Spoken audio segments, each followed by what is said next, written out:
മുൻവർഷ ചോദ്യങ്ങൾ അടിസ്ഥാനപ്പെടുത്തിയുള്ള പഠനം തീർച്ചയായിട്ടും പരീക്ഷകളിൽ നമ്മളെ വളരെയധികം സഹായിക്കും. എന്നാൽ ബേസിക് അറിഞ്ഞുകൊണ്ടുള്ള പഠനം നമ്മളെ സഹായിക്കുക വ്യത്യസ്ത ചോദ്യങ്ങൾ വരുമ്പോഴാണ്. ഈ 2019 നടന്ന പല PSC പരീക്ഷകളും നമുക്ക് നൽകുന്ന സൂചന ഇനിയുള്ള പരീക്ഷകളിൽ വ്യത്യസ്തങ്ങളായിട്ടുള്ള ചോദ്യങ്ങളായിരിക്കും ഉണ്ടാകുക എന്നുള്ളതാണ്. അപ്പൊ അങ്ങനെയുള്ള ചോദ്യങ്ങളെ നമുക്ക് നേരിടണമെങ്കിൽ ഇംഗ്ലീഷിന്റെ അടിസ്ഥാന തത്വങ്ങൾ നമ്മൾ അറിഞ്ഞിരിക്കും. ഇംഗ്ലീഷിന്റെ അടിസ്ഥാന വശങ്ങൾ നിങ്ങൾക്ക് കാട്ടിത്തരുന്ന ഒരു കോഴ്സാണ് ഈ 68 ക്ലാസ്സുകൾ അടങ്ങുന്ന ഈ ഓൺലൈൻ വീഡിയോ കോഴ്സ് എന്ന് പറയുന്നത്. ഈ കോഴ്സ് 3 തരത്തിലാണ്. 6 മാസത്തെ കോഴ്സ് ഉണ്ട്, അതുപോലെ തന്നെ 3 മാസത്തെ കോഴ്സ്, 1 മാസത്തെ കോഴ്സ്. ഇംഗ്ലീഷിൽ ഫുൾ മാർക്ക് വാങ്ങിക്കണമെന്ന് ആഗ്രഹിക്കുന്നവർ തീർച്ചയായിട്ടും ഈ കോഴ്സിൽ ജോയിൻ ചെയ്യുക. ഓൺലൈൻ വീഡിയോ കോഴ്സിനെ കുറിച്ച് കൂടുതൽ അറിയാൻ വേണ്ടി വാട്സപ്പിലൂടെ നിങ്ങൾക്ക് ഈ നമ്പറിൽ ബന്ധപ്പെടാവുന്നതാണ്. ഈ കഴിഞ്ഞ VO പരീക്ഷകളെ നമ്മൾ നോക്കുമ്പോൾ ഇംഗ്ലീഷ് എന്ന് പറയുന്ന ഭാഗത്തു നിന്നും നമുക്ക് ഇതുവരെ കണ്ടിട്ടില്ലാത്ത തരത്തിലുള്ള ഇഡിയംസും ഫ്രേസസും ഒക്കെ വന്നിട്ടുണ്ട്, ചോദ്യങ്ങൾ വന്നിട്ടുണ്ട്. അപ്പൊ നമ്മളൊന്ന് സൂക്ഷിച്ച് മനസ്സിലാക്കുകയാണെങ്കിൽ കൂടുതലും ഇങ്ങനെയുള്ള SCERT സിലബസിലുള്ള പുസ്തകങ്ങളിൽ നിന്നാണ്, 8, 9, 10 ക്ലാസ്സിലുള്ള പുസ്തകങ്ങളിൽ നിന്നാണ് ചോദ്യങ്ങൾ വന്നിട്ടുള്ളത്. ഇവിടെ ഈ ക്ലാസ്സിൽ നമ്മൾ SCERT സിലബസിലെ 10ാം ക്ലാസ്സിലെ പുസ്തകത്തിലെ കുറച്ച് ഇഡിയംസും ഫ്രേസസുമാണ് നമ്മൾ ഇവിടെ പഠിക്കാൻ പോകുന്നത്. അപ്പൊ എല്ലാവർക്കും ഒരിക്കൽ കൂടി രഞ്ജിത്ത് ഇംഗ്ലീഷിലേക്ക് സ്വാഗതം. നമുക്ക് നമ്മുടെ ക്ലാസ്സിലേക്ക് പോകാം. നോക്കുക, ഇത് പാഠഭാഗത്തിലെ കുറച്ച് ക്വസ്റ്റ്യൻസ് ആണ്. നോക്കാം. The actor cut a sorry figure എന്നിങ്ങനെ സെന്റൻസ് കൊടുത്തിട്ടുണ്ട്. ഇവിടെ നോക്കുമ്പോൾ കട്ട് എ സോറി ഫിഗർ എന്ന് പറയുന്ന ഒരു ഇഡിയം നമുക്ക് കാണാം. അതിന്റെ അർത്ഥം എന്തെന്നാണ് നമ്മൾ മനസ്സിലാക്കേണ്ടത്. അതിന്റെ അർത്ഥം ഇവിടെ കൊടുത്തിട്ടുണ്ട്. എന്താണ്? To make a poor impression. ഒരു പുവർ ഇംപ്രഷൻ ഉണ്ടാക്കുക എന്നാണ് എന്തുകൊണ്ട് ഉദ്ദേശിക്കുന്നത് കട്ട് എ സോറി ഫിഗർ എന്ന് പറയുന്നത്. ഇത് ഒരിക്കലും PSCയുടെ മുൻവർഷ ചോദ്യങ്ങളുടെ ക്വസ്റ്റ്യൻ പേപ്പർ എടുത്ത് നോക്കിയാൽ നമുക്ക് കാണാൻ സാധിക്കുകയില്ല. അതുകൊണ്ട് തന്നെ ഈ ഒരു സംഭവം ഇനി വരാൻ പോകുന്ന പരീക്ഷകളിൽ LDC പരീക്ഷകളിൽ നമുക്ക് പ്രതീക്ഷിക്കാം. അപ്പോൾ ഇപ്പോഴേ നമ്മൾ പഠിച്ചു വെക്കുക. കട്ട് എ സോറി ഫിഗർ എന്ന് വെച്ചാൽ എന്താണ്? To make a poor impression. ഒരു പുവർ ഇംപ്രഷൻ ഉണ്ടാക്കിയെടുക്കുക എന്നുള്ളതാണ് കട്ട് എ സോറി ഫിഗർ കൊണ്ട് ഉദ്ദേശിക്കുന്നത്. ഇനി മറക്കരുത്, കട്ട് എ സോറി ഫിഗർ എന്ന് വെച്ചാൽ എന്താണ്? To make a poor impression എന്നാണ്. ഇനി അടുത്ത ചോദ്യം നമുക്ക് നോക്കാം. The subject is Greek and Latin to me എന്നാണ് അല്ലെ. The subject is Greek and Latin to me എന്നാണ് പറഞ്ഞിരിക്കുന്നത്. ഇത് മിക്കവാറും PSC പരീക്ഷകൾ ചോദിച്ചിട്ടുള്ള സംഭവമാണ്. ഗ്രീക്ക് ആൻഡ് ലാറ്റിൻ എന്താണ്? ഗ്രീക്ക് ആൻഡ് ലാറ്റിൻ കൊണ്ട് ഉദ്ദേശിക്കുന്നത് ന്യൂ അല്ലെങ്കിൽ സ്ട്രേഞ്ച്, നമുക്ക് പരിചിതമല്ലാത്തത് അല്ലെങ്കിൽ പുതിയത് എന്നാണ് ഗ്രീക്ക് ആൻഡ് ലാറ്റിൻ കൊണ്ട്. അല്ലെ ഫെമിലിയർ അല്ലാത്തത്, പരിചിതമല്ലാത്തത്, നമുക്ക് അത്ര ഫെമിലിയർ അല്ലാത്തത്, അല്ലെങ്കിൽ പുതിയത് എന്നൊക്കെയാണ് ഗ്രീക്ക് ആൻഡ് ലാറ്റിൻ കൊണ്ട് ഉദ്ദേശിക്കുന്നത്. ഗ്രീക്ക് ആൻഡ് ലാറ്റിൻ എന്ന് പറയുന്ന ഇഡിയം നമ്മൾ മനസ്സിൽ കാണുമ്പോൾ, നമ്മളെ ക്വസ്റ്റ്യൻ പേപ്പറിൽ കാണുമ്പോൾ നമ്മുടെ മനസ്സിലേക്ക് വരേണ്ട സംഭവങ്ങളാണ് ന്യൂ, സ്ട്രേഞ്ച്, അൺഫെമിലിയർ എന്നൊക്കെയുള്ളത്. ഓക്കെ, അപ്പോൾ ഇവിടെ ഗ്രീക്ക് ആൻഡ് ലാറ്റിൻ കൊണ്ട് ഉദ്ദേശിക്കുന്നതാണ് ന്യൂ, സ്ട്രേഞ്ച്. ഇനി അടുത്ത ചോദ്യം എന്താണ്? I am at my wit's end. അപ്പോൾ I am at my wit's end എന്നിങ്ങനെ വരാം. At my wit's end on how to make some money. എന്താണ് അറ്റ് മൈ വിറ്റ്സ് എൻഡ് കൊണ്ട് ഉദ്ദേശിക്കുന്നത്? പസിൽഡ് എന്നാണ്. എന്താണ് പസിൽഡ്? എന്താ പസിൽഡ് എന്ന് വെച്ച് കഴിഞ്ഞാൽ കൺഫ്യൂസ്ഡ് എന്നാണ്, ആശയക്കുഴപ്പത്തിലാവുക എന്നാണ് അറ്റ് മൈ വിറ്റ്സ് എൻഡ് അല്ലെങ്കിൽ പസിൽഡ് കൊണ്ട് ഉദ്ദേശിക്കുന്നത്. അപ്പൊ അറ്റ് മൈ വിറ്റ്സ് എൻഡ് എന്ന് വെച്ചാൽ എന്താണ്? പസിൽഡ് അല്ലെങ്കിൽ കൺഫ്യൂസ്ഡ് എന്നാണ് നമ്മൾ മനസ്സിലാക്കേണ്ടത്. ഓക്കെ, ഇനി അടുത്ത ക്വസ്റ്റ്യൻ നമുക്ക് നോക്കാം.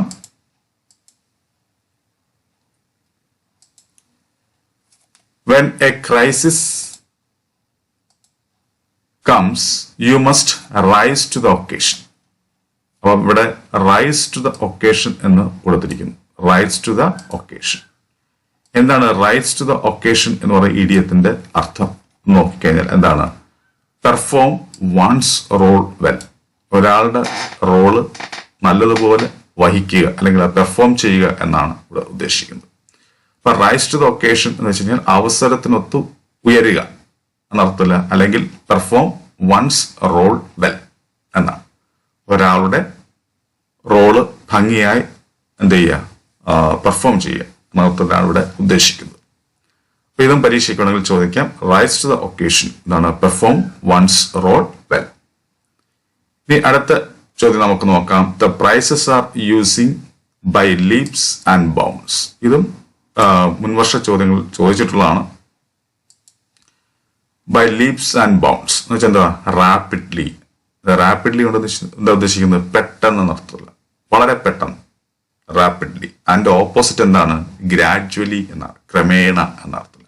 റാപ്പിഡ്ലി എന്ന് വെച്ചാൽ എന്താ? ക്വിക്ക്ലി, വളരെ വേഗത്തിൽ എന്നാണ്. അപ്പൊ ബൈ ലീപ്സ് ആൻഡ് ബൗണ്ട്സ് എന്ന് വെച്ച് കഴിഞ്ഞാൽ നമുക്ക് എന്തൊക്കെ നമുക്ക് ആൻസർ ആയിട്ട് എഴുതാം? റാപ്പിഡ്ലി എന്നും എഴുതാം, ക്വിക്ക്ലി എന്നും എഴുതാം.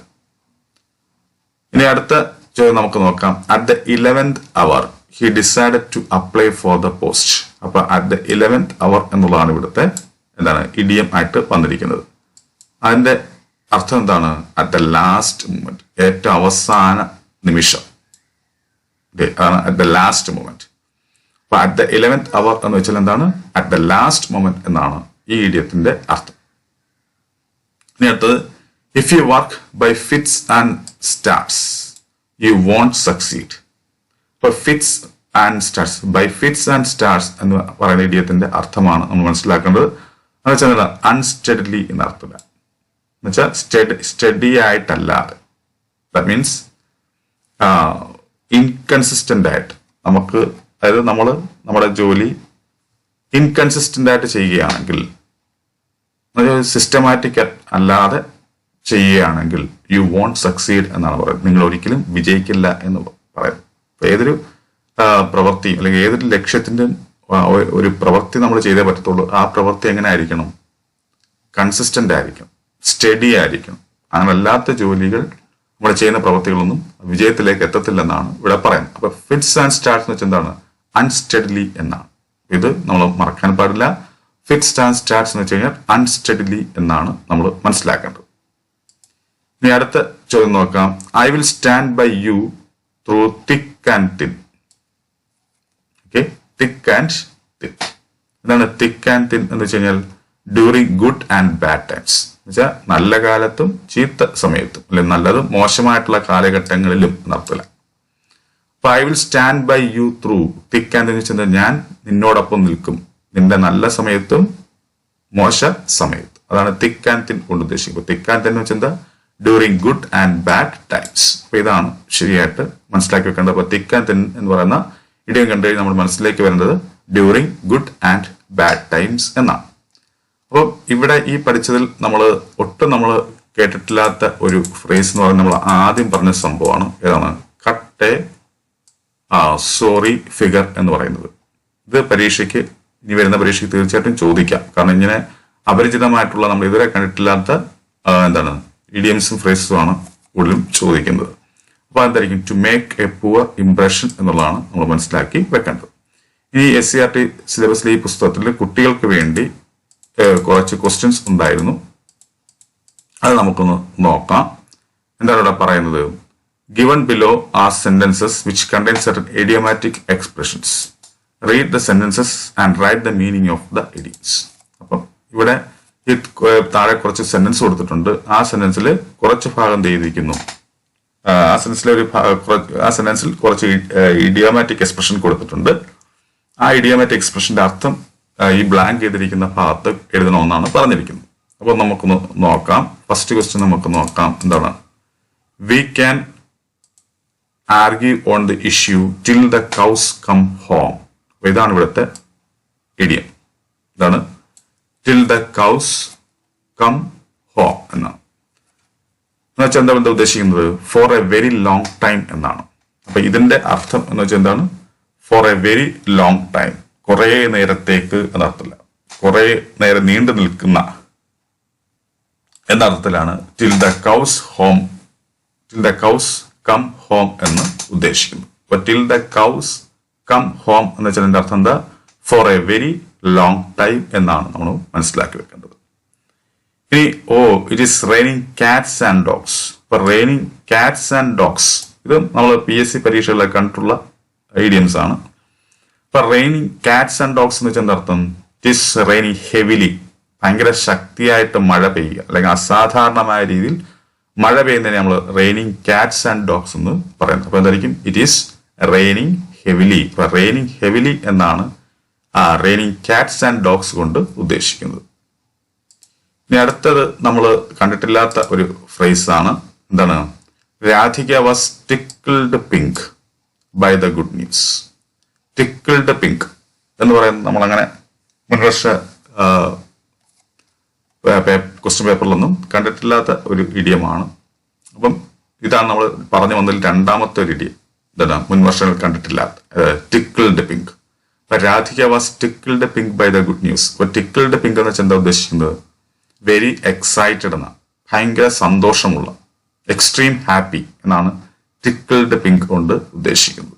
അപ്പം അമിതമായ സന്തോഷം, ഭയങ്കരമായിട്ട് എക്സൈറ്റഡ് ആവുക, വെരി പ്ലീസ്ഡ് എന്നൊക്കെയാണ് ടിക്കിൾഡ് പിങ്ക്. അപ്പൊ ടിക്കിൾഡ് പിങ്ക് എന്ന് വെച്ചാൽ എന്താ? Very pleased, very excited, very happy എന്നാണ് നമ്മൾ മനസ്സിലാക്കേണ്ടത്. അതാണ് ടിക്കിൾഡ് പിങ്ക് കൊണ്ട് ഉദ്ദേശിക്കുന്നത്. ഇനി അടുത്ത ചോദ്യം നമുക്ക് നോക്കാം. This dress costs an arm and leg. This dress costs an arm and a leg. എന്താണ്? അപ്പൊ ഇതാണ് ഇവിടുത്തെ ഇഡിയം. എന്താണ് an arm and a leg കൊണ്ട് ഉദ്ദേശിക്കുന്നത്? ഇത് നമ്മൾ നല്ലത് അത്ര ഇതായിട്ട് കണ്ടിട്ടില്ല, എന്നാലും ചോദിച്ചിട്ടുണ്ട് ഈ പറയുന്ന idiom an arm and a leg. ഇതായിരിക്കും വെരി എക്സ്പെൻസീവ് എന്നാണ്, ഭയങ്കര വിലപിടിപ്പുള്ള, ചെലവേറിയത് എന്നാണ് an arm and a leg കൊണ്ട് ഉദ്ദേശിക്കുന്നത്.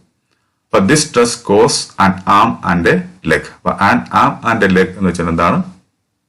ചിലവേറിയത്, വെരി എക്സ്പെൻസീവ് എന്നാണ് ഉദ്ദേശിക്കേണ്ടത്, മനസ്സിലാക്കേണ്ടത്. ഇനി അടുത്ത ചോദ്യം നമുക്ക് നോക്കാം. എന്താണ്? V all R in the same boat. In the same boat. എന്താണ് ഇൻ ദ സെയിം ബോട്ട് കൊണ്ട് ഉദ്ദേശിക്കുന്നത്? In the same bad situation. Okay, in the same bad situation അതാണ് ഇൻ ദ സെയിം ബോട്ട് എന്ന് ഉദ്ദേശിക്കുന്നത്. അതേ എന്താ? ഇപ്പൊ രണ്ട് കൂട്ടുകാർ അവര് തമ്മിൽ പറയാണ് we are in the same boat എന്ന് വെച്ചാൽ രണ്ടുപേർക്കും മോശ കാലഘട്ടമാണ്, ഒരേ അവസ്ഥയാണ് രണ്ടുപേരുടെയും എന്ന അർത്ഥത്തിലാണ് നമ്മൾ ഇൻ ദ സെയിം ബോട്ട് കൊണ്ട് ഉദ്ദേശിക്കുന്നത്. അപ്പൊ ഇൻ ദ സെയിം ബോട്ട് എന്ന് വെച്ചാൽ എന്താണ്? In the same bad situation എന്നാണ് ഇൻ ദ സെയിം ബോട്ട് കൊണ്ട് ഉദ്ദേശിക്കുന്നത്. ഇനി അടുത്തത് I will clean the toilet when pigs fly. അപ്പൊ ഇത് നമുക്ക് ആദ്യമായിട്ട് കാണുന്ന, ഇതങ്ങനെ പരീക്ഷയ്ക്ക് ചോദിച്ചിട്ടില്ല ഇത്തരത്തിലുള്ള ഒരു ഫ്രേസ് വെൻ പിഗ്സ് ഫ്ലൈ എന്ന് പറയുന്നത്. അപ്പൊ ഇതുവരെ നമ്മൾ ഈ പഠിച്ചതിൽ നമുക്ക് പുതുതായിട്ട് 3 ഇഡിയംസ് ആണ് നമുക്ക് കിട്ടിയിട്ടുള്ളത്. ബാക്കിയൊക്കെ മിക്കപ്പോഴും ചോദിക്കുക അല്ലെങ്കിൽ അപൂർവമായി ചോദിച്ചിട്ടുള്ള ഇഡിയംസ് നമ്മൾ പഠിച്ചു. ഇതിൽ നമ്മൾ 3 ഇഡിയംസ് ആണ് പുതുതായിട്ട് പഠിച്ചിട്ടുള്ളത്. ഓക്കെ, അപ്പൊ അതുകൊണ്ട് തന്നെ ഈ 3 ഇഡിയംസ് വരുന്ന LDC പരീക്ഷകളിൽ ചോദിക്കാം. അപ്പൊ ഇവിടെ എന്താണ് വെൻ പിഗ്സ് ഫ്ലൈ കൊണ്ട് ഉദ്ദേശിക്കുന്നത്? സംതിങ് വിൽ നെവർ ഹാപ്പൻ, ഒരിക്കലും സംഭവിക്കാത്ത കാര്യം, അതാണ് വെൻ പിഗ്സ് ഫ്ലൈ കൊണ്ട് ഉദ്ദേശിക്കുന്നത്. അതാണ് സംതിങ് വിൽ നെവർ ഹാപ്പൻ അല്ലെ, something that will never happen എന്നാണ് വെൻ പിഗ്സ് ഫ്ലൈ കൊണ്ട് ഉദ്ദേശിക്കുന്നത്. Something that will never happen അല്ലെ, എന്തെങ്കിലും ഒരിക്കലും സംഭവിക്കാത്ത എന്തെങ്കിലും ഒന്ന്, അതാണ് നമ്മൾ വെൻ പിഗ്സ് ഫ്ലൈ കൊണ്ട് ഉദ്ദേശിക്കുന്നത്. ഓക്കെ, അപ്പൊ ഈ ക്ലാസ്സിൽ നമ്മൾ പുതുതായിട്ട് 3 ഇഡിയംസ് നമ്മൾ പഠിച്ചു. അത് ഏതൊക്കെയാണെന്ന് ചോദിച്ചു കഴിഞ്ഞാൽ ഏതൊക്കെയായിരുന്നു? ഒന്ന്, കട്ട് എ സോറി ഫിഗർ. ഇത് നോട്ട് ചെയ്ത് വെക്കുക. കട്ട് എ സോറി ഫിഗർ എന്ന് വെച്ചാൽ എന്താണ്? To make a poor impression അല്ലെങ്കിൽ to make a bad impression എന്നാണ് കട്ട് എ സോറി ഫിഗർ കൊണ്ട് ഉദ്ദേശിക്കുന്നത്. പിന്നീട് നമ്മൾ പഠിച്ചെന്ന് പറയുന്നത് ഏതായിരുന്നു? ഈ പറയുന്ന ടിക്കിൾഡ് പിങ്ക് എന്ന് പറയുന്ന സംഭവം. എന്താണ് ടിക്കിൾഡ് പിങ്ക്? എന്താണ് ടിക്കിൾഡ് പിങ്ക് എന്ന് വെച്ച് കഴിഞ്ഞാൽ വെരി എക്സൈറ്റഡ് അല്ലെങ്കിൽ വെരി ഹാപ്പി എന്നാണ് ടിക്കിൾഡ് പിങ്ക് കൊണ്ട് ഉദ്ദേശിക്കുന്നത്. പിന്നെ നമ്മൾ ലാസ്റ്റ് പഠിച്ച സംഭവം ഏതാണ്? വെൻ പിഗ്സ് ഫ്ലൈ എന്ന് വെച്ചാൽ something that will never happen അല്ലെ? ഒരിക്കലും സംഭവിക്കാത്ത ഒന്ന്. അതാണ് വെൻ പിഗ്സ് ഫ്ലൈ കൊണ്ട് ഉദ്ദേശിക്കുന്നത്. അപ്പോൾ ഈ ക്ലാസ് നിങ്ങൾക്ക് നല്ലപോലെ മനസ്സിലായെങ്കിൽ തീർച്ചയായിട്ടും നിങ്ങൾ ലൈക്ക് ചെയ്യുക, ഷെയർ ചെയ്യുക. അതുപോലെ തന്നെ തുടർന്നുള്ള ക്ലാസ്സുകൾ ഇതുപോലെ SCERT സിലബസിൽ നിന്നുള്ള ചോദ്യങ്ങളും മുൻവർഷ ചോദ്യങ്ങളുള്ള കാര്യങ്ങളൊക്കെ വിശകലനം ചെയ്തുകൊണ്ടുള്ള ക്ലാസ്സുകൾ ഇനി ലഭിക്കാൻ വേണ്ടി ഇതുവരെ എൻ്റെ ചാനൽ സബ്സ്ക്രൈബ് ചെയ്യാത്തവർ ഒന്ന് സബ്സ്ക്രൈബ് ചെയ്തേക്കുക. ഒപ്പം തൊട്ടടുത്ത് കാണുന്ന ബെൽ ബട്ടൺ ക്ലിക്ക് ചെയ്ത് എൻ്റെ നോട്ടിഫിക്കേഷൻ ടേബിൾ ആക്കി വെക്കുക. അപ്പോൾ എല്ലാവർക്കും നല്ലൊരു വിജയം ആശംസിച്ചുകൊണ്ട് ഞാൻ നിർത്തുന്നു. നന്ദി, നമസ്കാരം.